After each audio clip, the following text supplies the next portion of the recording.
ಓಂ ನಾರಾಯಣಾಯ ಶ್ರೀಕೃಷ್ಣ ಕವರಾನಾಥೋ ವಾಸುದೇವ ಸನಾತನ ವಸುದೇವಾತ್ಮಜ ಪುಣ್ಯ ಲೀಲಾಮಾನುಷ ವಿಗ್ರಹ ಎಲ್ಲಿದೆ ಇದು?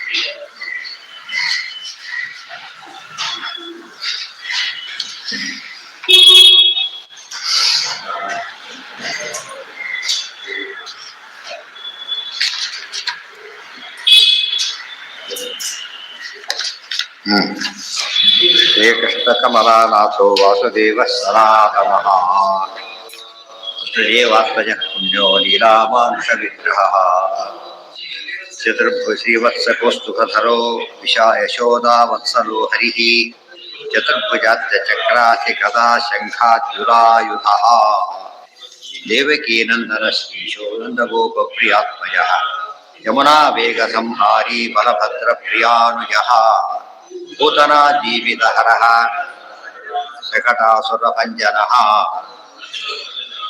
ನಂದೋರಜ ಜನಾನಂದಿ ಇದು ಪಾಠ ಇದೆ. ಸಚ್ಚಿದಾನಂದ ವಿಗ್ರಹ ಸಚ್ಚಿದಾನಂದ ಎಲ್ಲ ರೂಪಕ್ಕೂ ಕಾಮನ್ನೇ, ಎಲ್ಲವೂ ಎಲ್ಲದಕ್ಕೂ ಕಾಮನ್, ಎಲ್ಲ ಪರಾರ್ಥ ಮಾಡಬೇಕು. ಇದು ಕ್ಲಿಯರ್, ಕೆಲವರು ನೋಡಿ ಅದು ಅಷ್ಟ ಗೊತ್ತಾಗುತ್ತೆ.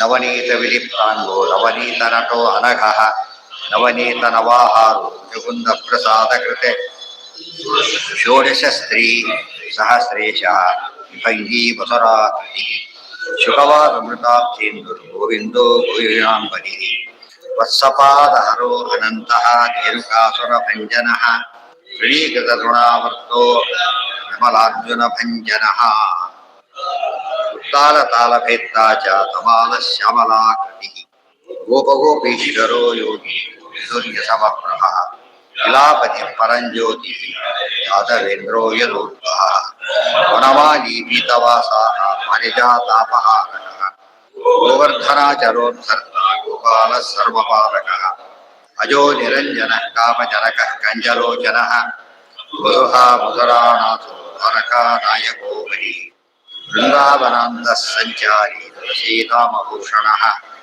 ಶಮಂತಕಮಣಿರ್ಹರ್ತ ನರನಾರಾಯಣಾತ್ಮಕಃ ವಿದ್ಯಾಗಂಧಾನುಲಿಪ್ತಾನ್ಗೋ ಮಾಯೀ ಪರಮಪೂರುಷಃ ಮುಷ್ಟಿಕಾಸುರಚಾಣೂರಮಲ್ಲ ಯುದ್ಧ ವಿಶಾರದಃ ಸಂಸಾರ ವೈರಿ ಕಂಸಾರಿ ಮುರಾರಿರ್ನರಕಾಂತಕಃ ಅನಾದಿ ಬ್ರಹ್ಮಚಾರೀ ಚ ಕೃಷ್ಣಾಗಸನಕರ್ಷಕಃ ಶಿಶುಪಾಲ ಶಿರಚ್ಛೇತ್ತ ದುರ್ಯೋಧನ ಕುಲಾಂತಕಃ ವಿದುರಾಕ್ರೂರವರದೋ ವಿಶ್ವರೂಪ ಪ್ರದರ್ಶಕಃ ಸತ್ಯವಾಕ್ ಸತ್ಯಸಂಕಲ್ಪಃ ಸತ್ಯಭಾಮಾರಥೋ ಜಯೀ ಸುಭದ್ರಾ ಪೂರ್ವಜೋ ವಿಷ್ಣುಃ ವಿಶ್ವಮುಕ್ತಿಪ್ರದಾಯಕಃ ಜಗದ್ಗುರುರ್ಜಗನ್ನಾಥೋ ಗಣುನಾಥ ವಿಶಾರದಃ ವೃಷಭಾಸುರವಿಧ್ವಂಸೀ ಬಾಣಾಸುರಕರಾಂತಕಃ ಯುಧಿಷ್ಠಿರ ಪ್ರತಿಷ್ಠಾತ ಪರಿಹಿಪರ್ಕಾಪತಂಸಕಃ ಪಾರ್ಥಸಾರಥಿರವ್ಯಕ್ತೋ ಗೀತಾಮೃತಬಹೋಧರಿಃ ರಂಜಿತ ಶ್ರೀಪದಾಂಬುಜಃ ಕಾಳೀಯ ಫಣರಾಣಿಕ್ಯ ರಂಜಿತ ಶ್ರೀಪದಾಂಬುಜಃ ದಾಮೋದರೋ ಯಜ್ಞಭೋಕ್ತ ದಾನವೇಂದ್ರ ವಿನಾಶನಃ ನಾರಾಯಣಃ ಪರಂ ಬ್ರಹ್ಮ ಪನ್ನಗಾಶನವಾಹನಃ ಜಲಕ್ರೀಡಾ ಸಮಾಸಕ್ತ ಗೋಪೀಪತ್ರಾಪಹಾರಕಃ ಪುಣ್ಯಲೋಕ ಪುಣ್ಯಶ್ಲೋಕಃ ತೀರ್ಥಪಾದೋ ವೇದ್ಯೋ ದಯಾನಿಧಿಃ ಸರ್ವತೀರ್ಥಾತ್ಮಕಃ ಸರ್ವಗ್ರಹರೂಪೀ ಪರಾತ್ಪರಃ ಏವಂ ಶ್ರೀಕೃಷ್ಣದೇವಸ್ಯ ಅಲ್ಲಿ ಅದಿಷ್ಟು ಕೂಡ ಏನಾಯ್ತು, ನಾಮಾವಧಿ ಆಯಿತು. ಅದು ಕೃಷ್ಣಧಾಮ ಒಟ್ಟು 108 ನಾಮಗಳ ಇಷ್ಟೆಲ್ಲ ಹೇಳಿ ಏನು ಪ್ರಯೋಜನ ಅಂತ ಪ್ರಶ್ನೆ. ಈಗ ಯಾವುದಕ್ಕೂ ತಕ್ಷಣ ಏನು ನೋಡ್ತಾರೆ, ಪ್ರಾಸ್ಪೆಕ್ಟ್ಸ್ ಏನು ನೋಡ್ತಾರೆ. ಪ್ರಾಸ್ಪೆಕ್ಟಸ್ ಬೇರೆ, ಪ್ರಾಸ್ಪೆಕ್ಟ್ಸ್ ಬೇರೆ. ಪ್ರಾಸ್ಪೆಕ್ಟ್ಸ್ ಅಂದ್ರೇನು, ಮುಂದೆ ಏನಾಗುತ್ತೆ, ಏನು ಲಾಭ ಇದೆ ಅಂತ ಪ್ರಾಸ್ಪೆಕ್ಟ್ಸ್. ಏವಂ ಶ್ರೀಕೃಷ್ಣ ದೇವಸ್ಯ MBBS ತಕ್ಷಣ ಕೇಳಿದ್ರೆ ಅಷ್ಟು ಹೇಳ್ಬಿಟ್ಟು ಸಾಕುದೆಲ್ಲ ಏನಂತ ಗೊತ್ತಾಗ್ಬಿಡುತ್ತೆ. ಆ ಥರ ಕೃಷ್ಣ ಇದೆಲ್ಲ ಮಾಡಿದ್ರೆ ಏನಪ್ಪ ಉಪಯೋಗ ಬರುತ್ತೆ. ಉಳಿದವ್ರು ಕೇಳಿದ್ರೆ ವೇಸ್ಟ್ ಆಫ್ ಟೈಮ್ ಅಂದ್ಬಿಡ್ತಾರೆ. ವೇಸ್ಟ್ ಆಫ್ ಬುದ್ಧಿ ಎಲ್ಲ ಹೇಳ್ತೀರಿ ಅಷ್ಟೇ ಅಂತ ಹೇಳ್ತಾರೆ. ಅದು ಕೇಳ್ತಾರೆ ಏನಿದೆ ಗೊತ್ತಾ ಅಂತ. ಉಳಿದವ್ರಿಗೆ MBBS ವೇಸ್ಟ್ ಆಫ್ ಟೈಮ್. ಹಳ್ಳಿ ರೈತರಿಗೆಲ್ಲ ಈ ಸ್ವಲ್ಪ ಗೊತ್ತಾಗಿದೆ. ಹಿಂದೆಲ್ಲ ಗಿಡ ಏನು ಕೆಲಸ ಇಲ್ಲ, ಸುಮ್ಮನೆ ಕಷ್ಟ ದುಡ್ಡು ಕೊಟ್ಟು ಗಡ್ಡಾಡಿ ಏನದಲ್ಲ ಏನು ಬಂದಾಗಾಯ್ತು, ಬೆಳೆ ಕೆಲಸ ಮಾಡ್ಕೊಂಡು ಹಾಳಾಗಿದ್ಬಿಟ್ರೆ ಸಾಕು. ಅವ್ರಿಗೆ ಹೆಚ್ಚು ಯೋಚನೆ ಇರೋದಿಲ್ಲ. ಪ್ರಪಂಚ ಜಾಸ್ತಿ ಗೊತ್ತಾಗ್ತಾ ಹೋದಂತೆ ಏನಾಗುತ್ತೆ ಅದ್ರ ಮಹತ್ವ ತಿಳಿಯುತ್ತೆ. ಇಲ್ಲಿ MBBS ಓದಿದ್ವಿ ಮತ್ತೆ ಯಾಕೆ MD ಮಾಡ್ತೀಯ? MBBS ಓದಿದ್ಮೇಲೆ MD ಯಾಕೆ ಮಾಡ್ತೀಯ? MD ಚಿಕ್ಕದು ಕಾಣಿಸುತ್ತೆ ಎರಡೇ. MBBS ಮಾಡಿದ ಮೇಲೆ MD ಯಾಕೆ ಮಾಡ್ಬೇಕು ಅಲ್ಲ? ಅವ್ರಿಗೆ ಲಾಜಿಕ್ ಅಷ್ಟು ಸಾಕು. ಯಾಕೆ ಸಂಬಂಧನೇ ಇಲ್ಲ. ಅದಕ್ಕೆ ಎಕ್ಸ್ಪೆಕ್ಟ್ ಮಾಡಿದಾಗ ಏನಾಗುತ್ತದ ಎಷ್ಟು ದೊಡ್ಡದು ಅಂತ ಗೊತ್ತಾಗುತ್ತೆ. ಆ ಅರ್ಥದಲ್ಲಿ ದೊಡ್ಡದು ಚಿಕ್ಕದಾಯ್ತು, ಚಿಕ್ಕದು ದೊಡ್ಡದಾಯ್ತು. ಟೀಕಾದಿ ಗ್ರಂಥಗಳು ಹಾಗೆ ಎಷ್ಟೇ ದೊಡ್ಡದಿದ್ರು ಕೂಡ ಯಾವ್ದು ಭಾಷೆ ದೊಡ್ಡದು ಅದು ದೊಡ್ಡದು, ಭಾಷೆ ದೊಡ್ಡದು. ಇಲ್ಲಿ ಜಾಸ್ತಿ ಇರೋದ್ರಿಂದ ಇಲ್ಲಿ ದೊಡ್ಡದು ಅಂತ ಹೇಳಿ ವಾಲ್ಯೂಮ್ ಹೇಳಬಾರ್ದಿಲ್ಲ. ಪುಣ್ಯ ಶ್ಲೋಕ ಇಷ್ಟೆಲ್ಲ ಹೇಳಿವಿ. ಏವಂ ಶ್ರೀಕೃಷ್ಣ ದೇವಸ್ಯ, ಕೃಷ್ಣ ಯಾರೋ ಅಲ್ಲ, ಕೃಷ್ಣ ದೇವರು. ಶ್ರೀಕೃಷ್ಣ ದೇವಸ್ಯ ನಾಮ್ನಾಂ ಅಷ್ಟೋತ್ತರಂ ಶತಂ ಕೃಷ್ಣೇನ ಕೃಷ್ಣ ಭಕ್ತಾನಾಂ ಕೃತ್ವಾ ಗೀತಾಮೃತಂ ಪರಂ. ಏವಂ ಶ್ರೀಕೃಷ್ಣ ದೇವಸ್ಯ ನಾಮ್ನಾಂ ಅಷ್ಟೋತ್ತರಂ ಶತಂ, ಅಷ್ಟ ಉತ್ತರ ಶತ 108 ನಾಮಗಳು ಏನಿದೆಯಲ್ಲ ಇದನ್ನ ಕೃಷ್ಣೇನ ಕೃಷ್ಣ ಭಕ್ತಾನಾಂ, ಕೃಷ್ಣರಿಂದ ಕೃಷ್ಣ ಭಕ್ತರಿಗೇನೆ ಹೇಳಿದ್ದಿ. ಸ್ವತಃ ಕೃಷ್ಣನೇ ಹೇಳಿದ್ದಿ. ಇದು ಪಂಚರಾತ್ರದ ಭಾಗ ಅಂತ ಹೇಳಿ. ಪಂಚರಾತ್ರ ಬರೆದು ನಾರಾಯಣ ರೂಪದಿಂದ, ಆದ್ರಿಂದ ತಾನೇ ತನ್ನ ವಿಷಯ ಹೇಳ್ಕೊಂಡಂತೆ ಆಯ್ತು. ಅದಕ್ಕೆ ನಾರಾಯಣ ಅಷ್ಟಾಕ್ಷರ ಕಲ್ಪ ಅಂತ ಒಂದು ಭಾಗ ಪಂಚರಾತ್ರದಲ್ಲಿ. ನಾವು ಆದಿಪರ್ವದಲ್ಲಿ ವಿದರಣೀತಿ ಒಂದು ಭಾಗ, ಗೀತಾ ಒಂದು ಭಾಗ ಅಂತ ಹೇಳ್ತೇವೆ ಮಹಾಭಾರತದ ಹಾಗೆ. ಅದೇ ರೀತಿ ಸಪ್ತಮಸ್ಕಂದ ಒಂದು ಭಾಗ, ಭಾಗವತಕ್ಕಂತ ಹೇಗೆ ಹೇಳ್ತೇವೆ ಹಾಗೆ. ಅದರಲ್ಲಿ ಏನಿದೆ ಕಲ್ಪಗಳು ಅಂತಿದೆ. ಪಂಚರಾತ್ರದಲ್ಲಿ ಸಂಹಿತೆಗಳು ಅಂತ ಒಂದು ಭಾಗ, ಕಲ್ಪಗಳು ಅಂತ ಒಂದು ಭಾಗ. ನಾರಾಯಣಾಕ್ಷಾಕ್ಷರ ಕಲ್ಪ ಅಂತ ಒಂದು ಭಾಗ ಇದೆ. ಅದರಲ್ಲಿ ಸ್ತೋತ್ರ ಬರುತ್ತೆ. ಅದು ತುಂಬಾ ಬ್ರಹ್ಮಾಂಡ ಪುರಾಣದಲ್ಲಿ ಭಾಗ ಸೇರಿಸಿದ್ದಾರೆ. ಎಲ್ಲಿ ರಿಪೀಟ್ ಆಗಬಾರ್ದು ಅಂತ ಏನೂ ಇಲ್ಲ, ಬಂದಿದೆ. ಗೀತಾ ಇಲ್ಲಿ ಅರ್ಜೆಂಟ್ ಪ್ರಕಾರ ಸಿಗುತ್ತೆ, ಪಂಚರಾತ್ರ ಸಿಗುತ್ತೆ. ಆದ್ರೆ ಅದು ಶುದ್ಧ ಪಾಠ ಸಿಗೋದಿಲ್ಲ. ಅವರವ್ರು ಪ್ರಿಂಟ್ ಮಾಡ್ಬೇಕಾದ್ರೆ ಏನ್ ಮಾಡ್ಬಿಡ್ತಾರೆ, ನಮ್ಮವ್ರು ಪ್ರಿಂಟ್ ಮಾಡಿಸ್ಲಿಲ್ಲ. ಇದ್ರ ಅಡ್ವಾಂಟೇಜ್ ಬೇರೆಯವರು ತಗೊಂಡ್ರು. ಪ್ರಿಂಟ್ ಮಾಡಿಸ್ಬೇಕಾದ್ರೆ ಏನ್ ಮಾಡಿದ್ರು, ನಮ್ಮ ಇದ್ರ ಸರೋದ್ ಬರೆಲ್ಲ ತೆಗೆದಾಕಿ ನೋಡಿದಾಗ ಅದು ವಾಕ್ಯ ಕಾಣ ಇರೋದೇ ಇಲ್ಲ. ತೆಗೆದಾಕಿ ಪ್ರಿಂಟ್ ಮಾಡ್ಸಕ್ಕೆ ತೆಗೆದಾಕ್ಬಿಟ್ರೆ ಮುಗೀತಲ್ಲ. ಎಲ್ಲ ಕಡೆ ದುರಭ್ಯಾಸ ಇದ್ದಿದ್ದೆ. ಕೆಲವು ಕಡೆ ಒಳ್ಳೇದು, ಅದು ಕೆಲವು ಕಡೆಗೆ ತಪ್ಪು. ಹಲಸಣ್ಣ ಇರುತ್ತೆ, ಎಲ್ಲ ತಿನ್ನಕ್ ಸಾಧ್ಯ ಇಲ್ಲ. ತೆಗೆದಾಕೋ ಭಾಗ ಬೇಕಾದಷ್ಟು ಇರುತ್ತೆ. ಆ ರೀತಿ ದ್ರಾಕ್ಷಿ ಒಳಗೆ ತೆಗೆದಾಕ್ಬಿಟ್ರೆ ಎಲ್ಲ ತೆಗೆದಾಕ್ಬಿಟ್ರೆ ಅದು ಬುದ್ಧಿವಂತಿಕೆಯಿಂದ ಮಾಡ್ತಾರೆ ಕೆಲಸ. ನಮ್ಮವ್ರು ಕೆಲಸ ಮಾಡಿದವ್ರು ಈಗ ಆಗತ್ತೆ. ಪುರಾಣ ನಮ್ಮವ್ರು ಮಾಡಿಲ್ಲ, ಭಾಗವತ ಓದ್ಬಿಟ್ರೆ ಬೇರೆದು ಮಾಡಿಲ್ಲ. ಎಲ್ಲ ಪುರಾಣ ನಾವು ಮಾಡಿದ್ರೆ ಶುದ್ಧ ಪಾಠ ಸಿಗುತ್ತೆ. ಅವ್ರು ಮಾಡಿದಲ್ಲ ಅಂದ್ಬಿಡ್ತಾರೆ. ಏನ್ ಮಾಡಿದಾರೋ ಗೊತ್ತಾಗಲ್ಲ. ಏನ್ ಮಾಡಿದಾರ ಅವ್ರೀಗ? ನಮ್ಮನೇಲಿ ಹಸು ಇತ್ತು, ನಮ್ಮವರೇ ಕರೆದಾಗ ಎಷ್ಟು ಗ್ಯಾರಂಟಿ ಕೊಡೋದು ಹಾಲಿನ ಬಗ್ಗೆ ನಾವೀಗ? 100%. ಅದು ಯಾವಾಗ ಇನ್ನೊಂದು ಕಡೆ ತರ್ತೇವೋ ಹೇಳಕ್ ಸಾಧ್ಯನೇ ಇಲ್ಲ. ಎಲ್ಲಾಗತ್ತೆ ಹೇಳೋದು ಅದು ಸಾಕ್ಷಿ ಒಪ್ಪೋದಿಲ್ಲ. ಅದು ನಮ್ಮ ನೋಡಿದಾಗ ಏನ್ ಬೇಕಾದ್ರೂ ಮಾಡ್ಬೋದು. ಆ ಜ್ಞಾನ. ಅದಕ್ಕೆ ನಾವೇ ಪ್ರಿಂಟ್ ಮಾಡಿಸೋ ಸಮಸ್ಯೆ ಬರ್ತಿದ್ದಿಲ್ಲ. ನಮ್ಮಲ್ಲಿ ಮಾಡ್ಲಿಲ್ಲ. ಆದ್ರೆ ಪಂಚರಾತ್ರದ ಒಂದು ಸಮೇತ ನಮ್ಮವ್ರು ಮಾಡ್ಲಿಲ್ಲ. ಅದರಿಂದಾಗಿ ಅವ್ರು ಬೇಕಾಷ್ಟು ಮಾಡಿಬಿಟ್ರು. ಅದ್ರ ಸಿಕ್ತು. ಒರಿಜಿನಲ್ ಎಷ್ಟು ಅದು ಗೊತ್ತಾಗಲ್ಲ. ಒರಿಜಿನಲ್ ಎಷ್ಟು, ಇವ್ರು ಸೇರಿಸಿದ್ದೆಷ್ಟು, ಉಳಿಸಿದ್ದೆಷ್ಟು ಏನೋ ಗೊತ್ತಾಗಲ್ಲ. ಮಾಡಿಲ್ಲ, ಪಂಚರಾತ್ರ ಮಾಡಿಲ್ಲ. ಎಲ್ಲ ಇಬ್ಬರು ಮಾಡಿದ್ದಾರೆ. ಶ್ರೀ ವೈಷ್ಣವರು ತುಂಬಾ ಮಾಡಿದ್ದಾರೆ. ಶ್ರೀ ವೈಷ್ಣವರು ಅದನ್ನ ಕೇಳಿ ಇದೆಲ್ಲ ಸಿಗುತ್ತೆ, ಬೇಕಾಷ್ಟು ಸಿಗುತ್ತೆ. ಇಷ್ಟ ಸಿಗುತ್ತೆ. ಈಗ ಒಂದೊಂದು ಇಷ್ಟ ಆಗುತ್ತೆ. ಸಿಕ್ಕಿರೋದು ಅಷ್ಟಾಗತ್ತೆ. ಆಕ್ಚುಲಿ ಎಲ್ಲ ಸಿಕ್ಕಿಲ್ಲ ಪೂರ್ತಿ. ಅದು ಒಟ್ಟು ಶತಕೋಟಿ ಶ್ಲೋಕಗಳು ಅಷ್ಟೇನು ಸಿಕ್ಕಿಲ್ಲ. ಕೆಲವು ಜಸ್ಟ್ ಥೌಸಂಡ್ಸ್ ಅಷ್ಟೇ. ನೀವು ಲ್ಯಾಕ್ಸ್ ಕೂಡ ಸಿಕ್ಕಿಲ್ಲ. ಅದರಲ್ಲಿ ಸಿಕ್ಕಿದ್ರೆ ಚೇಂಜ್ ಮಾಡ್ತಾರೆ. ಅದಕ್ಕೊಂದು ದುಷ್ಟಾಚಾರ ಬಿಸ್ನೆಸ್ ಅವ್ರು ಸ್ಪಷ್ಟ ಕೋಟ್ ಮಾಡ್ತಾರೆ ಒಂದು ವಾಕ್ಯ. ಅವ್ರು ಪ್ರಿಂಟ್ ಮಾಡಿ ಪುಸ್ತಕ ಅಲ್ಲ 2 ಲೈನ್ ಮಾತ್ರ ತೆಗೆದಾರೆ. ಅಲ್ಲಿ ಮುಂದೆ ಬಂದಿರೋದೇ ಅಗಸ್ತ್ಯ ಶಿಲಾ ಅಂತಿದೆ, ಸೋಡೋಗ್ತಿರೋದು ಅದೆಲ್ಲ ಇದೆ. ಅದು ಬದಲಾಗಿಲ್ಲ. ಅಲ್ಲಿ ಆಚಾರ ಅವತಾರ ಚಾತುರ್ಭಾಷೆ ಹೋದ್ರೆ ಆ ಭಾಗ ಮಾತ್ರ ಇಲ್ಲ. ಎಲ್ಲೆಲ್ಲಿ ಕೋಟ್ ಮಾಡಿದಾರೋ ಅವ್ರು ಕೋಟ್ ಅದೇ ಕಾಲಕ್ಕೇನೆ ಅಷ್ಟು ವರ್ಷದಿಂದ ಕೋಟ್ ಮಾಡಿದ್ಮೇಲೆ ಅಷ್ಟು ಮಾತ್ರ ತೆಗೆದುಬಿಟ್ಟು ಪ್ರಿಂಟ್ ಮಾಡಿಸ್ತಾರೆ. ಈಗೆಷ್ಟು ಸಿಕ್ಕಷ್ಟು ಓದಿದ್ರೆ ಬೇಕಾದ್ರೆ ಓದು. ಎಲ್ಲ ಪುಸ್ತಕ ಎಲ್ಲ ಕಾಲಕ್ಕೆ ಓದೋದಿಲ್ಲ. ರೆಫರೆನ್ಸ್ ಎಷ್ಟು ಬೇಕು ಅದೇ ತುಂಬಾ ಹೆಲ್ಪ್ ಆಗ್ಬಿಡುತ್ತೆ. ಗೊತ್ತಾಯ್ತಲ್ಲ? ಎಲ್ಲಾ ಪುಸ್ತಕ ಅಂತ ಹೇಳಿದಾಗ ಎಲ್ಲ ಸುಮ್ಮನೆ ಓದಿ ಎಲ್ಲ ಓದಿ ಉಪಯೋಗವೇ ಇಲ್ಲ. ಇಡೀ ಓದ್ತಾರೆ, ಒಂದು ಪೇಜ್ ಗೊತ್ತಿಲ್ಲ ಅವರಿಗೆ. ರಿಲೆವೆಂಟ್ ಓದ್ಬೇಕು. ಓದೋದು ಕೂಡ ಏನದು ಆಲ್ಟ್. ಯಾವ್ದು ಬೇಕು, ಎಷ್ಟು ಭಾಗ ತಗೋಬೇಕು ಅದೆಲ್ಲ ಇರುತ್ತೆ. ಊಟ ಮಾಡೋದು ಎಲ್ಲ ಕೆಲಸಗಳು ಬಂದಿತ್ತು. ಎಲ್ಲ ಆಯ್ತು, ಹೌದು ಬೇಕಾದ್ರೆ ತನ್ನಿಷ್ಟದಂತೆ ಮಾಡ್ತಾರೆ. ಅವರ ಸ್ಟಡಿ ಯಾವಾಗಲೂ ಅಲ್ಟಿಮೇಟ್ ಅವ್ರದೇ. ಬಡಿಸಿದ್ಮೇಲೆ ಯಾಕಂದ್ರೆ ಸೀದಾ ಉಪ್ಪಿಗೆ ಕೈ ಹಾಕ್ತಾರೆ. ಜಾಸ್ತಿ ಬೇಕಾದ್ರೆ ಅಲ್ಲಿ ಹಾಕಿ ಅಲ್ಲಿ ಹಾಕೋದು ಅವ್ರ ಅಭ್ಯಾಸ. ಕೆಲವು ಸ್ವೀಟಿ ಕೈ ಹಾಕ್ತಾರೆ, ಕೆಲವು ಇದ್ದಕ್ಕಿದ್ದ ಇರೋ ತಿಂತ ಅವ್ರವ್ರ ಇಷ್ಟ. ಅದ್ರಲ್ಲಿ ಏನಾದ್ರು ಮಾಡ್ಕೋಬಹುದು ಅಷ್ಟೇ. ಅದು ತಪ್ಪಲ್ಲ. ಬೇರೆ ಮಾಡಿ ಅದಕ್ಕೆ ದೂರ ಎಲ್ಲ ಹೊರಗೆ ಎಲ್ಲಿ ಒಳಗೆ ಹಾಕಬಾರ್ದು ಅಂತ ಹೊರಗೆ ಹಾಕ್ತಾರೆ. ನೆಸಿಟಿ ಇದ್ರೆ ಮಾತ್ರ ತಗೊಳ್ಬೇಡಿ. ಯಾಕೆ ಹಾಕಿದ ಬಂದಾಗ ಉಪ್ಪು ಕೇಳಿ ಹಾಕ್ಸೋಬಾರ್ದು, ಕೇಳಿ ಹಾಕ್ಸೋಬಾರ್ದ ಮೊದಲೇ ಕೊಟ್ಬಿಟ್ರೆ ಅಷ್ಟೇ. ಅದು ಸಮಸ್ಯೆ ಇಲ್ಲ. ಆ ರೀತಿಯಲ್ಲಿ ಒಂದು ಅಭ್ಯಾಸ ಮಾಡಿಕೊಂಡಾಗ ಊಟ ಒಳ್ಳೆ ಆರೋಗ್ಯಕರವಾದಾಗತ್ತೆ, ರುಚಿನೂ ಬೇರೆ ಆಗತ್ತೆ, ಆರೋಗ್ಯನೂ ಚೆನ್ನಾಗಿದೆ. ಯಾವುದಕ್ಕೆ ಯಾವುದು ಪಾಯಸಕ್ಕೆ ಉಪ್ಪು ಹಾಕಿ ತಿಂದ್ಬಿಟ್ರೆ ಕೆಟ್ಟು ಅದು ಒಳ್ಳೆ ರುಚಿನೂ ಇರೋದಿಲ್ಲ, ಅಷ್ಟೇ ಇಲ್ಲ ಅದು ಕೆಟ್ಟ ಎಫೆಕ್ಟ್ ಕೊಡೋದು, ಆ ಹೊಟ್ಟೆ ಕೆಡಿಸ್ಬಿಡೋದು. ಹೇಳಿದ್ದೇನು ಇದೇ ಇಲ್ಲಿ ನಮ್ಮ ಸಮಸ್ಯೆಗಳು ಸಾವಿರಾರು ಒಂದಲ್ಲ. ಇದು ಎಲ್ಲ ನೋಡ್ಬೇಕಂತ ನಿಮಗೆ ಕೊಡ್ಬೇಕಂತ ಏನಿಲ್ಲ. ಅವ್ರು ಪರ್ಮಿಷನ್ ಯಾರು ಪರ್ಮಿಷನ್ ತಗೊಬರ್ಬೇಕು? ಎಲ್ಲ ಹೋಗ್ತೀರಿ ಸುಮ್ಮನೆ ಎಕ್ಸಾಂಪಲ್ ಕೊಡ್ತಿರೋದು. ಅವು ಇನ್ನೊಬ್ಬರ ಹೆಸರು ಅಲ್ಲಿಗೆ ಹೋಗ್ಬೇಕು, ಅದ್ ಕಡೆಗೆ ಹೋದರೆ ವಾಸಿ ತೋರಿಸೋದು ಇಲ್ಲ ಅನ್ನೋದ್ರ ಬದಲು ಏನ್ ಮಾಡ್ಬೋದು ನಾವು? ಖರೀದಿ ಮಾಡ್ಬೋದು ಎಲ್ಲ ಕಡೆಗೆ. ಅವ್ರಿಗೆ ಕೆಲವಿಗೆ ಎಲ್ಲ ಬರಕ್ಕೆ ಅನೇಕ ಕಾರಣಗಳು. ಯಾರು ಎಂತ ಕೊಡ್ತಾರೆ, ಅದು ಸೋಮಾರಿತಾರೆ, ಅದು ಬೇರೆ. ಕೊಟ್ಟು ಏನ್ ಮಾಡ್ಬಿಡ್ತಾರೋ ಡೌಟ್ ಕೆಲವರು ಬೇರೆ. ಕೆಲವರಿಗೆ ಎಸ್ಕೇಪಿಸಮ್ ಅದು. ಅವ್ರು ಇಟ್ಟ ತಕ್ಷಣ ಬಂದು ಸಾಮಾನ್ಯ ಎಲ್ಲಾರು ಆಫೀಸ್ಗೆ ನಾಳೆ ಬನ್ನಿ ಅಂತ ತಕ್ಷಣ ಅವತ್ತು ಹೇಳೋದಿಲ್ಲ, ನಾಳೆ ಬನ್ನಿ ಅಂತ. ಅವತ್ತು ಮಾಡ್ಬಾರ್ದು, ಏನ್ ಮಾಡ್ಬೋದಲ್ಲ ನಿನ್ನೆ ಕೊಟ್ಟವ್ರದ್ದು ಇರ್ತಾರ, ಮೊನ್ನೆ ಕೊಟ್ಟವ್ರದ್ದು ಇರ್ತಾರೆ. ಅವತ್ತು ನೋಡಿದ್ರೆ ನಿನ್ನೆ ಪ್ರಶ್ನೆ ಬರೋದಿಲ್ಲ. ಆಗ ಗೊತ್ತಾಯ್ತಾ? ಅವತ್ತು ನೋಡ್ಬೇಕು ಅಂತ ಇಲ್ಲೇ ಇಲ್ಲ. ಬಂದ್ರೆ ಇವತ್ತು ಬಂದ್ರೆ ನಾಳೆ ಬಂದ್ಬಿಡಿ, ಹೇಗಾರ ಸ್ವಲ್ಪ ಕೆಲಸ ಇತ್ತು ನಾಳೆ ಬಂದ್ಬಿಡಿ. ನಾಳೆ ಹಾಗಿದ್ರೆ ಇವತ್ತು ಮಾಡೋದಿಲ್ಲ, ನಾಳೆ ಆಗಲ್ಲ, ಹಾಗಾದ್ರೆ ಮುಂದ್ವಾರ ಬಂದ್ಬಿಡಿ ಅಂದ್ಬಿಡ್ತಾರೆ. ಇವ್ರು ಬೇಕಾದ್ರೆ ಓಡಾಡ್ತಾರೆ ಇರ್ಬೇಕು. ಮತ್ತೆ ಅವ್ರಿಗೆ ಕೆಲಸ ಬಿಟ್ಟಿರ್ತಾರೆ, ಆಫೀಸ್ ರಜೆ ಹಾಕಿ ಬಂದಿರ್ತಾರೆ. ಎಷ್ಟು ರಜೆ ಕೊಡ್ತಾರೋ ಅವರಿಗೆಲ್ಲ? ಇದಕ್ಕೋಸ್ಕರ ರಜೆ ಕಳ್ಕೋಬೇಕು. ಅದು ತನಗೆ ಕಷ್ಟ ಅವ್ರು ಯೋಚನೆ ಮಾಡ್ಬೇಕು. ಇಲ್ಲ ಟ್ರೆಂಡ್ ಡೆವಲಪ್ ಆಗ್ಬಿಟ್ಟಿದೆ.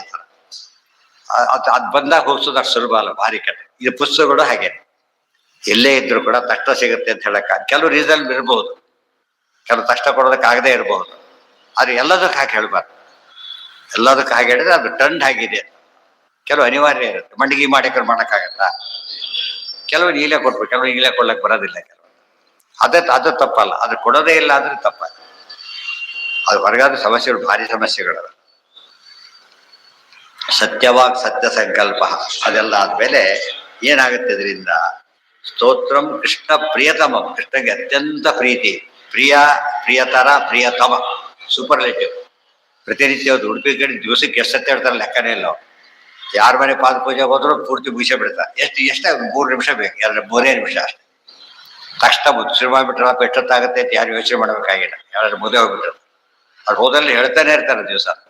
ಬೆಳಿಗ್ಗೆ ಪೂಜೆ, ಮಧ್ಯಾಹ್ನ ಯಾವ ಪೂಜೆ, ಸಾಯಂಕಾಲ ಪೂಜೆ, ಎಲ್ಲಾ ಪೂಜೆ ಕಾಲಕ್ಕೂ ಮಿನಿಮಮ್ ಹೇಳೋದಾದ.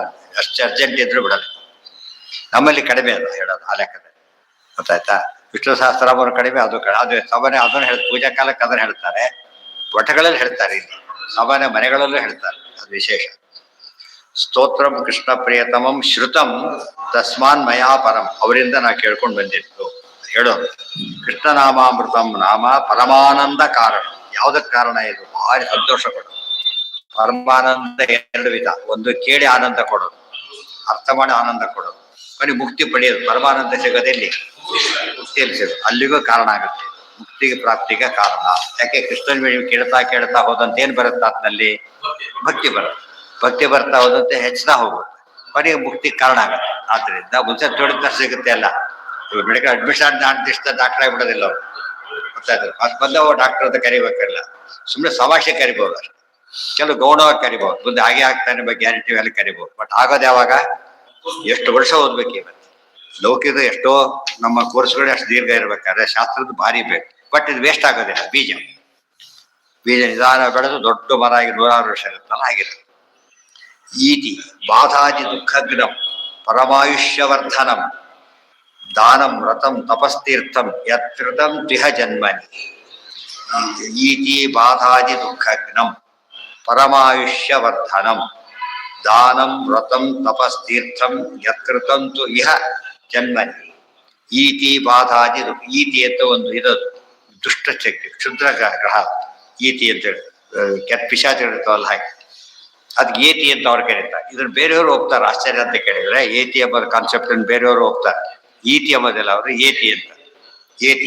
ಏತಿ ಅಂತ ಒಂದು ವಸ್ತು, ಒಂದು ಆಕಾರ, ಅದು ಒಂದು ಪಿಶಾಚಿ ಆಕಾರ ಹೀಗಿರುತ್ತೆ, ಹೆಜ್ಜೆ ಹೀಗೆಲ್ಲ ಇರುತ್ತೆ ಅಂತ ಕೆಲವೆಲ್ಲ ನೀವು ಗೂಗಲ್ ತೆಗೆದು ನೋಡಿ, ಅದು ಎಷ್ಟೋ ವಿಷಯ ಸಿಗುತ್ತೆ ಅದ್ರ ಬಗ್ಗೆ.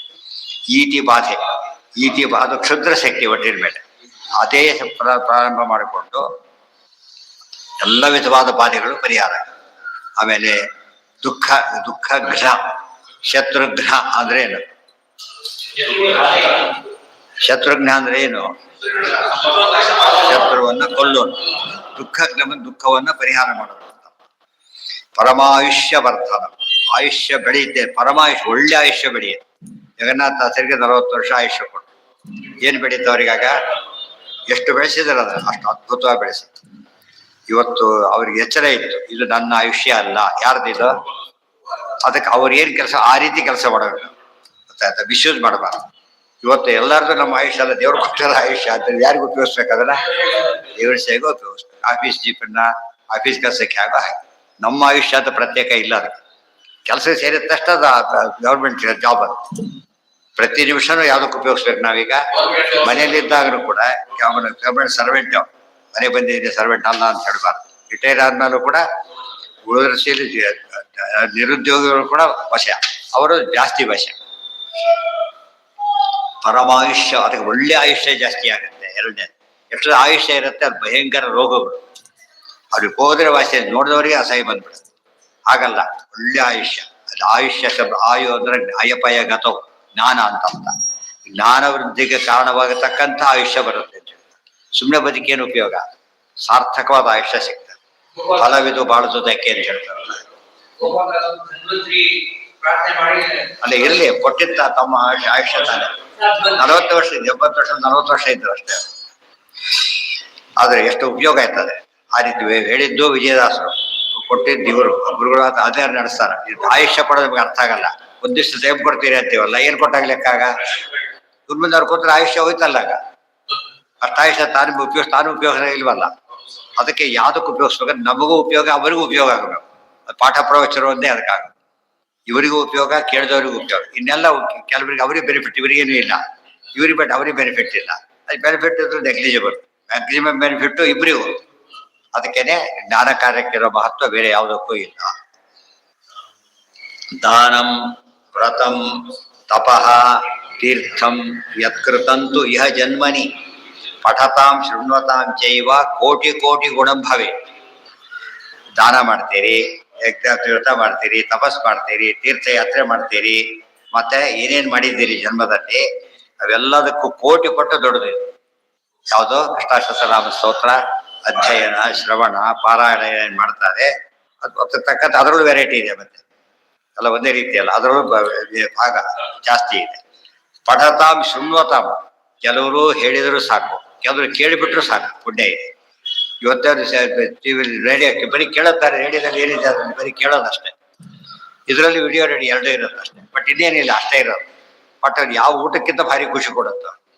ಯಾಕಂದ್ರೆ ಅಲ್ಲಿ ಯಾರೋ ಒಂದು ವಿಷಯ ಬಂದಿರುತ್ತೆ ಬರ್ತಾರೆ. ಅದಕ್ಕೆ ಪಠತಾಂ ಶೃಣ್ವತಾಂ ಚೈವ ಕೋಟಿ ತೀರ್ಥಯಾತ್ರೆ, ದಾರ ಇತ್ಯಾದಿ ಏನೇನಿವೆ ಅದಕ್ಕೆ ಇಹ ಜನ್ಮನಿ ಏನೇನು ಮಾಡಬಹುದು ಅದಕ್ಕಿಂತ ಹೆಚ್ಚಾಗಿ ಕೇಳಿದವರಿಗೂ ಹೇಳಿದವರಿಗೂ ಕೂಡ ಕೋಟಿ ಕೋಟಿ ಗುಣ, ಕೋಟಿ ಕೋಟಿ ಪಟ್ಟು ಜಾಸ್ತಿ. ಅದಕ್ಕೆ ಜ್ಞಾನ ಕಾರ್ಯಕ್ಕೆ ಸಮತ್ವ ಇನ್ನೊಂದಿಲ್ಲ. ನಹಿ ಜ್ಞಾನೇನ ಸದೃಶಂ ಪವಿತ್ರಮಿಹ ವಿದ್ಯತೆ. ಎಷ್ಟು ಕೋಟಿ ಹೇಳಿದ್ರು ಕೂಡ ಅದು ಸುಮ್ಮನೆ ಹೇಳಿದಾಗ ಲೆಕ್ಕ. ಇನ್ಕಂಪೇರಬಲ್ ಆಗಿದ್ದನ್ನು ಕಂಪೇರ್ ಮಾಡಿದ್ರೆ ಹಾಗೋ ಹಾಗೆ ಅರ್ಥ ಆಗ್ಲಿಕ್ಕೆ ಕಂಪೇರ್ ಮಾಡ್ಬೇಕೆ ಹೊರತು ಆಕ್ಚುಲಿ ಏನಲ್ಲ ಮಾಡಕ್ ಬರದೆ. ಒಬ್ರು ಕೋರ್ಸ್ ಓದ್ದ ದೊಡ್ಡ ಅಧಿಕಾರಿ ಅಲ್ಲ, ಇನ್ನೊಬ್ರು ಹೆಡ್ ಓದ್ತಾ ಎಷ್ಟು ಡಿಫ್ರೆನ್ಸ್ ಇದೆ ಬಿಡ್ಗೂ ಕೂಡ. ಕೆಲವು ವಿಷಯದಲ್ಲಿ ಅದ ನಷ್ಟ ಆದ್ರೆ ಪರಮಾವಧಿ ನಷ್ಟ ಮಾಡ್ಕೊಳ್ತಾರೆ. ಇದು ಒಂದು ಅರ್ಥ. ಇನ್ನೊಂದು ಅರ್ಥ ಏನು ಗೊತ್ತಾ? ದಾನ, ವ್ರತ, ತಪಸ್ಸು ಎಲ್ಲ ಮಾಡಿ ಕೃಷ್ಣಾಷ್ಟ ಹೆಸರು ಸ್ತೋತ್ರ ಹೇಳ್ಕೊಂಡು ಮಾಡಿ, ಭಾರಿ ಪುಣ್ಯ ಬರುತ್ತೆ ಅಂತ. ಬ್ರಾಹ್ಮಣ ದಾನ ಕೊಡಗ ಕೊಡ್ಬೇಕಲ್ಲ. ಕೃಷ್ಣಾಷ್ಟಮ ಸ್ತೋತ್ರ ಹೇಳಿ, ನೀವೇ ಕೃಷ್ಣ ಅಂತಲ್ಲ, ಒಳ ಕೃಷ್ಣ ಇದ್ದಾರೆ ತಲಸಂತಾರ ಮಾಡಿ ಕೊಟ್ಟು ಬಿಟ್ರೆ ಏನಾಯ್ತು? ಈಗ ಆ ಫಲ ಜಾಸ್ತಿ ಆಯ್ತು. ಈಗ ಹಾಗೆ ಕೊಟ್ಟರೆ ಏನ್ ಬರ್ತಿತ್ತೋ ಪುಣ್ಯ ಭಾರಿ ಜಾಸ್ತಿ ಆಯ್ತು. ಹೇಳಿದೆ ಪಾತ್ಪೂಜಿ ಬಂದ ಕೃಷ್ಣಾಷ್ಟಮ ಸ್ತೋತ್ರ ಹೇಳ್ತಾರೆ ಮಾಡಿಬಿಟ್ಟಾಗ ಎಷ್ಟು ಪುಣ್ಯ ಬಂತಾಗ. ಅವ್ರು ಬಂದಿದ್ ಪುಣ್ಯ, ದೇವ್ರ ಬಂದ್ಬಿಟ್ಟು ದೇವ್ರ ಒಮ್ಮೆ ಕೇಳಿದ ಪುಣ್ಯ ಎಷ್ಟು ಬಂದಾಯ್ತಾಗ. ಅಲ್ಲಿಗೆ ಕೆಲಸ ಮಾಡ್ಕೊಂಡೇ ಮಾಡಿ. ದಾನ ಕೊಡ್ಬೇಕಾದ್ರೆ, ತಪಸ್ ಮಾಡ್ಬೇಕಾದ್ರೆ, ತೀರ್ಥ ಯಾತ್ರೆ ಮಾಡ್ಬೇಕಾದ್ರೆ, ಏನೇನ್ ಮಾಡ್ಲಿಕ್ಕೆ ಕೆಲಸ ಇದೆ ಅದಿಷ್ಟು ಕೆಲಸಕ್ಕೂ ಕೂಡ ಇದನ್ನ ಜೊತೆ ಉಪಯೋಗಿಸ್ಬಿಡಿ. ಅವಾಗ ಅದು ಕೋಟಿ ಕೋಟಿ ಕೂಡ ಆಗುತ್ತೆ. ಅದು ಕೂಡ ಏನಾಯ್ತು ಜಾಸ್ತಿ ಆಯ್ತು. ಪುತ್ರ ವೃತ್ತಪ್ರದಂ ಅಪುತ್ರಾಣಂ ಅಗತೀನಾಂ ಗತಿಪ್ರದಂ. ಯಾರಿಗೆ ಮಕ್ಕಳಿಲ್ಲ ಅವ್ರಿಗೆ ಮಕ್ಕಳಾಗತ್ತೆ. ಯಾರಿಗೆ ಗತಿ ಇಲ್ಲ ಅವರಿಗೆ ಗತಿ ಸಿಗತ್ತೆ. ಗತಿ ಎಂಬುದಕ್ಕೆ ಎರಡರ್ಥ. ಯಾರು ಗತಿನೇ ಇಲ್ಲ ಅಂತ ಹೇಳಿದ್ರೆ ಏನೋ ಒಂದು ಗತಿ ದೇವ್ರ ವ್ಯವಸ್ಥೆ ಮಾಡ್ತಾರೆ. ಮಕ್ಕಳಿರ್ಬೇಕು ಅಂತ ಏನೇ ಇಲ್ಲ. ಎಷ್ಟೋ ದಿನ ಮಕ್ಕಳಿಗೆ ಚೆನ್ನಾಗಿ ನೋಡ್ಕೊಂಡ್ರು ಸಿಗ್ತಾರೆ. ಎಷ್ಟೋ ಸಲ ಗೊತ್ತಾಯ್ತಾ? ಎಷ್ಟೋ ಹೇಳ್ತಿರ್ತಾರೆ ಅವ್ರ ಮಗ ಇರಲ್ಲೋ ಇದ್ದಾರೆ, ಇವನು ನಿಜವಾದ ಕೈ ಕೊಡು ಅಂತ ಪರಿಚಯ ಮಾಡ್ತಾರೆ ಪಾಪ. ಆ ರೀತಿ ಇರ್ಬೋದು. ಅಂಥವ್ರು ಅವ್ರು ಮೋಸ ಮಾಡೋರು ಇರ್ತಾರೆ ಅಲ್ಲೂ ಕೂಡ, ಇಲ್ಲ ಅಂತ. ಬಟ್ ಅದು ದೇವ್ರ ಅನುಗ್ರಹ ಮಾಡ್ತಾರೆ, ಯಾರೋ ಸಿಕ್ಬಿಡ್ತಾರೆ. ಪುತ್ರ ಪ್ರಥಮ, ಆಮೇಲೆ ಮುಂದೆ ಪುತ್ರ ಪ್ರಥಮ ಅಪುತ್ರಾಣ, ಪುತ್ರ ಕೊಡ್ತಾರೆ. ಅದಕ್ಕೆ ಅಷ್ಟೇ ಅರ್ಥ ಅಲ್ಲ. ಪ್ರಾತಾಯೇವದರ ಸೇ ಪುತ್ರನಾಮ, ಉದ್ಧಾರ ಮಾಡೋ ಮಗನ್ ಕೊಡ್ತಾರೆ, ಅದು ಮುಖ್ಯ. ಉದ್ಧಾರ ಮಗನ ಕೊಡ್ತಾನೆ. ಪುತ್ರ ಪ್ರದಪುತ್ರಾಣಂ ಅಗತೀನಾಂ ಗತಿ ಪ್ರದಂ. ಅಗತಿ ಶಬ್ದಕ್ಕೆ ಎರಡು ಅರ್ಥ. ಗತಿ ಅಂದ್ರೆ ಜ್ಞಾನ, ಗತ್ಯರ್ಥಕ ಜ್ಞಾನಾರ್ಥಕ. ಜ್ಞಾನ ಅಂದ್ರೆ ಜ್ಞಾನ ಕೊಡ್ತಾನೆ, ಆ ಅರ್ಥನೂ ಮಾಡೋದು. ಬರೀ ಕೊಡೋದು. ಗತಿ ಅಂದ್ರೆ ನಿಜವಾದ ಗತಿ ಅಂದ್ರೆ ಜ್ಞಾನ. ಕಾರ್ ಇಟ್ಟು ಹೋಗ್ಬಿಡುತ್ತೆ, ಅಯ್ಯೋ ಏನ್ ಗತಿ ಅಂತ ಗೊತ್ತಾಯ್ತ. ರಿಪೇರಿ ಮಾಡೋ ಸಿಗ್ತಾರೆ, ಗತಿ ಮುಗಿತಾರೆ. ಇಲ್ಲೋದ್ರೆ ಇಲ್ಲ, ಗತಿ ಇಲ್ಲ. ನಮ್ಗೆ ಯಾವುದಕ್ಕೆ ಪ್ರಾಬ್ಲಮ್ ಸೊಲ್ಯೂಷನ್ ಸಿಗುತ್ತೋ ಅದೇ ಗತಿ. ಏನು ಗತಿ ಅನ್ನೋ ಮಾತಿಗೆ ಈ ಸಮಸ್ಯೆಗೆ ಏನು ಪರಿಹಾರ ಅಂತ. ಪುತ್ರ ಪ್ರಥಮ ಅಪುತ್ರಾಣಾಂ ಅಗತೀನಾಂ ಗತಿ ಪ್ರಥಮ್. ಧನಾವಹಂ ದರಿದ್ರಾಣಂ ಜಯೇಚ್ಛೂರಾಂ ಜಯಾವಹಂ ಶಿಶೂನಾಂ ಗೋಕುಲಾನಾಂಚ ಪುಟ್ಟಿದಂ ಪುಣ್ಯವರ್ಧನ. ಧನಾವಹಂ ದರಿದ್ರಾಣಂ, ದರಿದ್ರಿಗೆ ಧನವನ್ನು ತಂದು ಕೊಡುತ್ತೆ. ಜಯೇಚ್ಛೂನಾಂ ಜಯಾವಹಂ, ಜಯ ಯುದ್ಧದ ಎಲ್ಲ ಯುದ್ಧಕ್ಕೆ ಹೋಗ್ಬೇಕಾಗಿಲ್ಲ. ಮ್ಯಾಚ್ ಗೀಚ್ಗೆ ಹೋದ್ರೆ ಜಯ ಬೇಕಲ್ಲ, ಕಾಂಪಿಟೇಷನ್ ಹೋದ್ರೆ ಜಯ ಸಿಗತ್ತಲ್ಲ, ಅಲ್ಲೂ ಸಿಗತ್ತೆ. ಇಲ್ಲ ಸಿಗಬೇಕು ಅಂತೇನಿಲ್ಲ. ಜಯೇಚ್ಛೂನಾಂ ಜಯಾವಹಂ ಶಿಶೂನಾಂ ಗೋಕುಲಾನಾಂಚ ಹುಟ್ಟಿದಂ ಪುಣ್ಯವರ್ಧನ. ಶಿಶುಗಳಿಗೆ ಬಹಳಷ್ಟು ಪುಣ್ಯಕರ ಇದೆ. ಮಕ್ಕಳಿಗೆ ಹೇಳ್ತಾ ಇತ್ತು ಕಿವಿ ಬಿಡಿಸ್ತಾ ಇದ್ರೆ ಒಳ್ಳೆ ಸಂಸ್ಕಾರ ಬಂದು ಉದ್ಧಾರ ಆಗ್ತದೆ. ಗೋಕುಲಾನಾಂಚ, ಗೋಕುಲಗಳಿಗೂ ಭಾರಿ ಪುಷ್ಟಿದಂ ಪುಣ್ಯವರ್ಧನ, ಚೆನ್ನಾಗಿ ಬೆಳೀತಾವೆ ಗೋವುಗಳೆಲ್ಲ. ಅಂದ್ರೆ ಗೋವುಗಳಿಗೆ ಎಷ್ಟು ವಿಶೇಷ ಮಹತ್ವ ಕೊಟ್ಟಾಗ ಅಂತ ವಾತಾವರಣದ ಬೆಳೆದ ಗೋವುಗಳ ರೀತಿ ಏನಾಗತ್ತೆ, ಬೆಳವಣಿಗೆ. ಇದು ಎಲ್ಲ ಸಾತ್ವಿಕ ಆಹಾರ ಆಗತ್ತೆ. ಅದ್ರ ಬರ್ತಕ್ಕಂಥದ್ದೆಲ್ಲ ಸಾತ್ವಿಕವಾಗಿದೆ. ಪುಣ್ಯವರ್ಧನ. ಬಾಲರೋಗ ಗ್ರಹ. ಇವತ್ತು ಉದಾಹರಣೆಗೆ ರಾಯರ ಸ್ತೋತ್ರ ಗೊತ್ತೀರಿ. ಮತ್ತೆ ಹೇಳ್ಬೇಕಾದ್ರೆ ಎಫ್ಪಿಬಿ ಜಲಮೇತೇನ ಸ್ತೋತ್ರೇಣೇ ವಾಪಿ ಮಂತ್ರಿತಾವ್. ಅದನ್ನೇ ಮಂತ್ರಿಸಿ ಕುಡಿದು ಬಿಟ್ರೆ ರೋಗಹಾರ. ಗೊತ್ತಾಯ್ತು, ಅಲ್ಲೇ ವಯಸ್ಸು ಅದರಲ್ಲೇ ಹೇಳ್ಬಿಟ್ಟಿಲ್ಲ.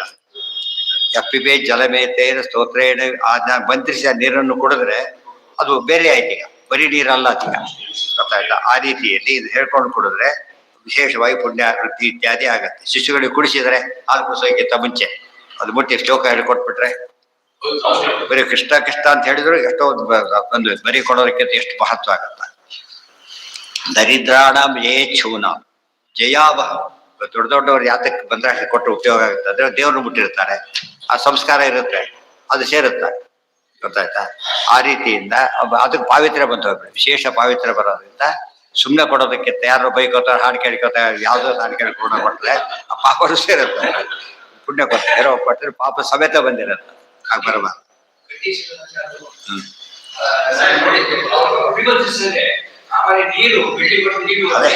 ಹೌದು, ಸಿದ್ಧಿ ಇದ್ರೆ ಹಾಗಾಗತ್ತೆ. ಮಂತ್ರಶಕ್ತಿ ಬರೋದು ಯಾವಾಗ? ಎರಡು. ಒಂದು ಬೇಕಾದ ಆಚಾರ ಪಾಲನೆ ಮಾಡೋದು, ಇನ್ನು ಅದು ತಪ್ಪದೆ ಹೇಳಬೇಕು. ಅದಕ್ಕೆಂದು ಕೂಡ ಬ್ರೇಕ್ ಬರದಂತೆ ಬಿಡಿಸ್ಕೋಬೇಕು. ಆ ಸಿದ್ಧಿ ಬಂದ ಮೇಲೆ ಅದು ಏನು ಕೆಲಸ ಮಾಡೋದು. ಡಾಕ್ಟರ್ ಯಾಕಂದ್ರೆ ಸಿದ್ಧಿ ಬಂದಿದೆ ಅವರಿಗೆ. ಸ್ಟೂಡೆಂಟ್ ಏನು ಪ್ರಾಕ್ಟೀಸ್ ನೋಡ್ತಿದ್ದಾರೆ ಅಷ್ಟೇ, ಸೇರೋರಿಗೇನು ಅದ್ರ ಬಗ್ಗೆ ಪ್ರವೇಶ ಅಷ್ಟೇ. ಬಂದು ಓದ್ದವ್ರಿಗೆ ಸಿದ್ಧಿ ಅಂದ್ರೆ ಏನರ್ಥ, ಇನ್ನು ಅವರು ಔಷಧಿ ಕೊಟ್ಟರೆ ನಡೆಯುತ್ತೆ ಅಂತ. ಬಾಲರೋಗ ಗ್ರಹಾದಿ ಆಫೀಸರ್ ಆದ್ಮೇಲೆ ಸೈನ್ ಮಾಡಿದ್ರೆ ಸಿದ್ಧಿ. ಈಗ ಸರ್ಟಿಫಿಕೇಟ್ ಆಗತ್ತೆ. ಮೊದಲೇ ಮಾಡಿದ್ರೆ ಉಳಿದ ಸಂಖ್ಯೆ ಹಾಕೋ ಅವ್ರ ಸಂಖ್ಯೆ ಅಷ್ಟೇ. ಅದು ಸಿದ್ಧಿ. ಅದು ಪದವಿ ಕೊಡೋದೇ ಸಿದ್ಧಿ.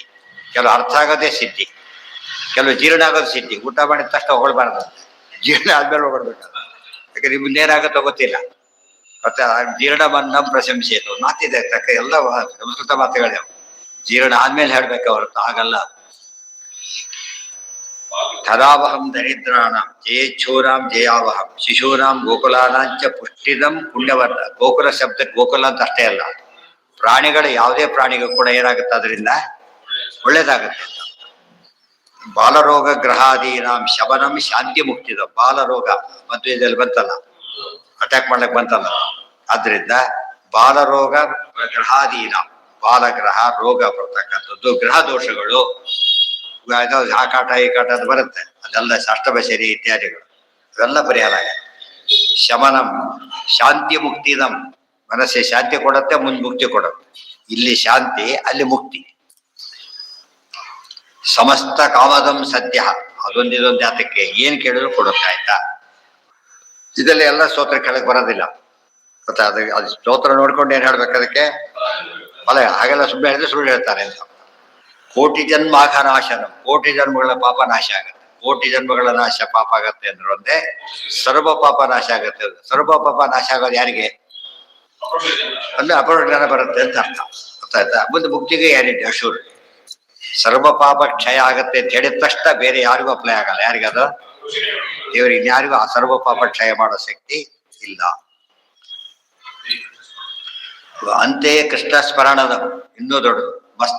ಸಮಸ್ತ ಕಾಮದಂ ಕೋಟಿ ಜನ್ಮಾಘನಾಶನಂ ಅಂತೆ ಕೃಷ್ಣ ಸ್ಮರಣದಂ. Most important. ಅಂತ್ಯಕಾಲಕ್ಕೆ ಕೃಷ್ಣನ ಸ್ಮರಣೆ ಬರುತ್ತೆ. ಅಜಾಮಣೆ ಬಂತಲ್ಲ, ಆ ರೀತಿ ಕೃಷ್ಣ ಸ್ಮರಣದ. ಭವತಾಪತ್ರಯಾಪಹಂ.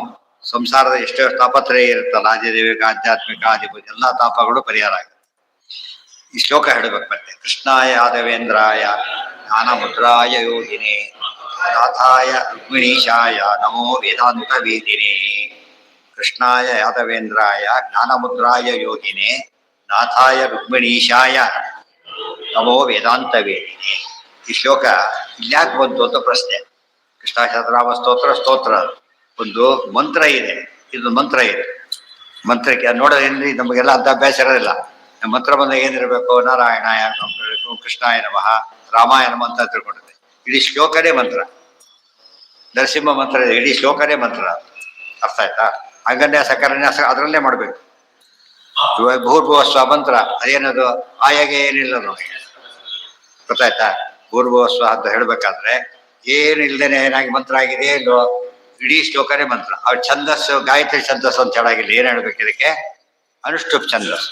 32 ಅಕ್ಷರ ಇದ್ರೆ ಅನುಷ್ಠುಪ್ ಛಂದಸ್ಸು, 24 ಇದ್ರೆ ಗಾಯತ್ರಿ. ಅದ್ ನೋಡ್ಕೊಂಡು ಹೇಳ್ಬೇಕು. ಯಾವ್ದು ಈ ಶ್ಲೋಕ? ಅದು ಬೇರೆ ಸ್ವಲ್ಪ ಕೊಳತ ಕ್ಲೇಶ ನಾಶಾಯ ಗೋವಿಂದಾಯ ನಮೋ ಬರುತ್ತೆ. ಅದು ಬಂದು ಶ್ಲೋಕ ಶ್ಲೋಕ ರಿಪೀಟ್ ಆಗ್ತಾನೆ ಇರುತ್ತೆ. ಕೃಷ್ಣಾಯ ಯಾದವೇಂದ್ರಾಯ ಜ್ಞಾನಮುದ್ರಾಯ ಯೋಗಿನಿ. ಜ್ಞಾನಮುದ್ರ ಅಂತ ಕೇಳಿದ್ರಿಂದ ಯಾದವೇಂದ್ರಾಯ ಅಂತ ಬಲ ಕಾರ್ಯ, ಜ್ಞಾನಮುದ್ರ ಅಂತ ಜ್ಞಾನ ಕಾರ್ಯ. ಯಾವುದಕ್ಕದು? ಗೀತೋಪದೇಶ ಮಾಡಿದ್ದಾರೆ. ಯೋಗಿನಿ ಎಲ್ಲವನ್ನೂ ಕೂಡಿಸೋರು. ಯೋಗ ಮಾಡೋದು ಅಂದ್ರೆ ಕೂಡಿಸೋದು, ಒದಗಿಸಿಕೊಡೋದು. ನಾಥಾಯ ರುಕ್ಮಿಣೀಶಾಯ ಒದಗಿಸಿಕೊಡೋದು. ಇದ್ದಿದ್ದು ಇಷ್ಟೇ ಸೊಪ್ಪಿತ್ತು. ಗೊತ್ತಾಯ್ತಾ? ಬಂದ್ರೆ ದುರ್ವಾಸರು ಬಂದಾಗ ನೋಡಿದ ತಗೊಂಡ್ಬಿಟ್ಟು ಬಾಯ್ ಕಟ್ಟ ರೆಡಿ ಆಗೋದು. ಏನಾಯ್ತು ಅದು? ಎಲ್ಲರಿಗೂ 8 ಜನಕ್ಕೂ ಸಾಕಾಗುತ್ತೆ. ಅಂದ್ರೆ ಅಲ್ಪ ಇದ್ದಿದ್ದು ಎಷ್ಟು ಬೇಕೋ ಅಷ್ಟು. ಆಚಾರ್ಯ ಎಷ್ಟೊಂದ್ರು ಕೂಡ ಒಬ್ಬರೇ ತಗೊಳ್ತಿದ್ರು. ತುಂಬಾ ಜನ ಇದ್ದಾಗ ಇಷ್ಟ ತಗೊಂಡು ಎಲ್ಲರಿಗೂ ಕೊಡು. ಇದು ಪೂರ್ಣ. ಮತ್ತೆ ಇದು ಪೂರ್ಣ, ಅದು ಪೂರ್ಣನೇ ಅವ್ರಿಗೆ. ಇಮಂ ಮಂತ್ರ, ಈ ಮಂತ್ರವನ್ನು ಜಪ ಮಾಡಬೇಕು. ಅದಕ್ಕೆ ಜಪ ಅಂತ ಹೇಳಿದ್ದೆ. ಇಷ್ಟೇ ಯಾಕೆ ಹೇಳಿದ್ದು ಅಂದ್ರೆ ಸುಮ್ಮನೆ ಸ್ತೋತ್ರ ಹೇಳಲಿಲ್ಲ. ಇದೊಂದು ಮಂತ್ರ. ಇದು ಮಂತ್ರವನ್ನು ಹೇಳಿ. ಇಮಂ ಮಂತ್ರಂ ಜಪನ್ ನಿತ್ಯಂ ಯಜಂತಿಷ್ಠಂತಿ ವಾನಿಸಿ. ಅದೆಲ್ಲ ಅಂಡರ್ಸ್ಟ್ಯಾಂಡ್ ಮತ್ತೆ ಹೇಳ್ಬೇಕಾದ್ರೆ ಒಂದು ಮಂತ್ರ ಗೊತ್ತಾದ ಮೇಲೆ ಇಂಥ ಮಂತ್ರ ಬಂದಾಗ ಹೇಳಿರ್ತಾರೆ, ಅದಕ್ಕೆ ಸೇರಿಸ್ಬೇಕು, ಸಂಬಂಧಪಟ್ಟು ಸೇರಿಸ್ಬೇಕಲ್ಲ. ಹೇಳಿದ್ದೇನು? ಕೃಷ್ಣನ ಕಥೆ ಆದ್ರಿಂದ ಕೃಷ್ಣನ ಕಥೆ ಬಂದಾಗ ಯಾವ್ದು ಕೂಡ ಸಾಮಾನ್ಯ ಕೆಲವು ಋಷಿಗಳ ಮಂತ್ರ, ನಾರದ ಋಷಿಗಳು ಕೆಲವಕ್ಕೆಲ್ಲ. ಮೇಲೆ ಹೋದ್ರೆ ಗೊತ್ತಾಗ್ಲಿರೋದಲ್ಲ ವಾಯುದೇವ ಋಷಿಗಳು, ಎಲ್ಲ ಮಂತ್ರ ಋಷಿಗಳು. ಗೊತ್ತಿದ್ರೆ ಸರಿ, ಗೊತ್ತಿಲ್ಲದೆ ಹೋದ್ರು ಕೂಡ ಗೊತ್ತಿದ್ದಾಗ ಕೂಡ ಕೊನೆಗೆ ಅವ್ರು ಬರ್ಲೇಬೇಕಾದ್ರು. ಗೊತ್ತಿರೋ ಜನರಾಗಿ ಹೇಳ್ಬಿಟ್ರೆ ಸಾಕು. ನಿತ್ಯಂ ರಜಂತಿಷ್ಠನ್ ದಿವಾನಿಸಿ. ಹಗಲು ಹೇಳ್ಬೋದು, ರಾತ್ರಿ ಹೇಳ್ಬೋದು, ನಿಂತು ಹೇಳ್ಬೋದು, ಓಡಾಡ್ತಾ ಹೇಳ್ಬೋದು. ಗೊತ್ತಾಯ್ತಾ? ಎಷ್ಟು ಚಾಯ್ಸ್ ಕೊಟ್ಟಿದೆ. ಮನೆಗೆ ಪರಮಾತರದಲ್ಲಿ ಕೇಳೋದು ಅಂತಲ್ಲ, ಆ ತರ ಇರುತ್ತೆ. ಮಲಗುವಾಗಲಿ ಏಳುವಾಗಲಿ ಕುಳಿತು ಮಾತಾಡೋದ್ರ ಇದ್ದಾಗೆ ಕೃಷ್ಣ ಯಾವ ಬೇಕಾದ್ರೆ ಹೇಳ್ಬೋದು. ಸರ್ವಗ್ರಹ ಅನುಗ್ರಹ ಭಾಕ್. ಸರ್ವಗ್ರಹಗಳ ಅನುಗ್ರಹಕ್ಕೂ ಪಾತ್ರನಾಗ್ತಾನೆ. ಸಮಸ್ತ ಗ್ರಹ ದೋಷ ಪರಿಹಾರ ಆಗುತ್ತೆ. ಸರ್ವ ಪ್ರಿಯತಮೋ ನರ, ಎಲ್ಲರಿಗೂ ಭಾರಿ ಬೇಕಾದ ವ್ಯಕ್ತಿ ಆಗ್ತಾನೆ. ದೇವ್ರ ಭಕ್ತರು ಬೇಕಾಗೇ ಆಗ್ತಾರೆ. ಸಹಜಕ್ಕೆ ಮೋಸ ಮಾಡೋದಿಲ್ಲ, ಅನ್ಯಾಯ ಮಾಡೋದಿಲ್ಲ ಅಂತ ಗ್ಯಾರಂಟಿ ಇದ್ದಾಗ ಬಂದೇ ಬರ್ತಾರೆ. ನರಹ ನರೀಯತೆ ಇದೆ. ನರಹ ಎಂದು ಹಾಳಾಗೋದಿಲ್ಲ, ನಾಶವಾಗೋದಿಲ್ಲ. ಒಳ್ಳೆ ರೀತಿ ಬದುಕ್ತಾನೆ, ಕೆಡಕಾಗೋದಿಲ್ಲ. ಹೇಗಿರ್ತಾನೆ? ಪುತ್ರ ಪೌತ್ರೈ ಪರಿವೃತಃ ಸರ್ವಸಿದ್ಧಿ ಸಮೃದ್ಧಿಮಾನ್. ಪುತ್ರರು ಪೌತ್ರರು ಬಹುವಚನ ಹಿಡಿದಾಗ ಬರೀ ಮೊಮ್ಮಕ್ಕಳು ಆಗುವುದು. ಮೊಮ್ಮಕ್ಕಳಿಗೆ ಸ್ಟಾಪ್ ಆಗುತ್ತೆ. ಇದು ಮುಂದೆ ಸೇರಿಸಲಿಲ್ವಲ್ಲ ಇವರು. ಪುತ್ರ ಪೌತ್ರ ಆಯ್ತು ಅಂತ ಅಷ್ಟು ತಿಳ್ಕೊಬಾರ್ದು. ಬಹುವಚನ ಆದ್ಯರ್ಥೆ ಅಂತ ಇದೆ. ಎಲ್ಲಿವರೆಗೂ ಅವ್ರಿಗೆ ಇಷ್ಟ ಸಾಧ್ಯ ಇದೆ ಅಷ್ಟು ಖುಷಿ ಪಡ್ತಾನೆ. ಪರಿವೃತಃ ಅದು ಮನೆಗೆ ಇರ್ತಾರೆ, ಇಲ್ಲಿ ಹೋಗೋದಿಲ್ಲ, ಅವ್ರ ಜೊತೆಗೆ ಇರ್ತಾರೆ. ನಾಟ್ ರೀಚಬಲ್ ಆಗೋದಿಲ್ಲ. ಸರ್ವಸಿದ್ಧಿ ಸಮೃದ್ಧಿ ಬಾ. ಸರ್ವಸಿದ್ಧಿನೂ ಸಮೃದ್ಧಿಯಾಗಿ ಸಿಗುತ್ತೆ. ಸ್ವಲ್ಪ ಅಲ್ಲ, ದುಡ್ಡು ಬೇಕಾದ್ರೆ 10 ಪೈಸೆ ಸಿಗುತ್ತೆ, ಏನ್ ಮಾಡ್ಕೋಬೇಕಾದ್ರೆ ಏನು ಉಪಯೋಗ ಬರೋದಿಲ್ಲ. 100 ರೂಪಾಯಿ ಸಿಕ್ಕರೆ ಉಪಯೋಗ ಬರೋ ಅಂತ ಕಾಲ ಇದೆ. ಆದ್ರಿಂದ ಎಷ್ಟು ಬೇಕೋ ಅಷ್ಟು ಸಿಗುತ್ತೆ, ಅಷ್ಟು ಮುಖ್ಯ. ಸರ್ವಸಿದ್ಧಿ ಅಂದ್ರೆ ನಮ್ಮ ಕಾರ್ಯಕ್ಕೆ ಎಷ್ಟು ಬೇಕೋ ಅಷ್ಟು. ಊಟ ಎಷ್ಟು ಬೇಕು ನಮಗೆ, ಹಸಿವು ಹೋಗೋಷ್ಟು ಅಷ್ಟೇ. ಆ ರೀತಿ ಸಿಗುತ್ತೆ. ಆದ್ರಿಂದ ಹೆಚ್ಚು ಸಿಗುತ್ತೆ ಅದು ಯೋಚನೆ ಮಾಡಬಾರ್ದು. ಬೇಕಾದ್ರೆ ಸಿಕ್ಕ ಬೇರೆ ಅವಗತ್ಯ ಏನಿದೆ? ಪರಿವರ್ತನೆ.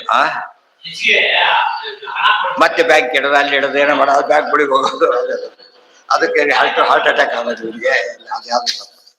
ಪುತ್ರ ಪತ್ರ ಹಿ ಪರಿವೃತ ಸರ್ವಸಿದ್ಧಿ ಸಮೃದ್ಧಿಮ ನಿರ್ವಿಶ್ಯ ಭೋಗ ಪಡೆದು ಅಂತ ಭೋಗ, ಎಲ್ಲ ಭೋಗವನ್ನು ಹೊಂದುತ್ತಾನೆ ಇಲ್ಲಿ.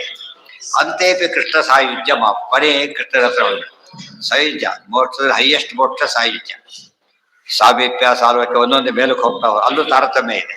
ಸಭೆಯಲ್ಲಿ ಮುಂದೆ ಸೀಟಲ್ಲಿ ಕೂತಿದ್ದೆ ಅಂತ ಹೇಳೋದಿಲ್ಲ, ಆತ ತುಂಬಾ ಹತ್ರ ಸಿಗ್ತಾರೆ.